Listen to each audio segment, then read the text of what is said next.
Hey everyone, welcome back to our channel. Today, I'll be going over how to change your script on Pictory. Script to videos, so let's get started. So, you have already pasted your script and now you want to make some changes. No worries, it is easy. First, locate the section you want to edit on the left side of the screen, where your script is displayed. Simply tap on the line you wish to change.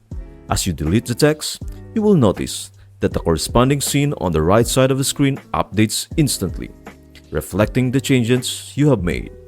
Keep repeating this process for each edit you want to make. It's that simple.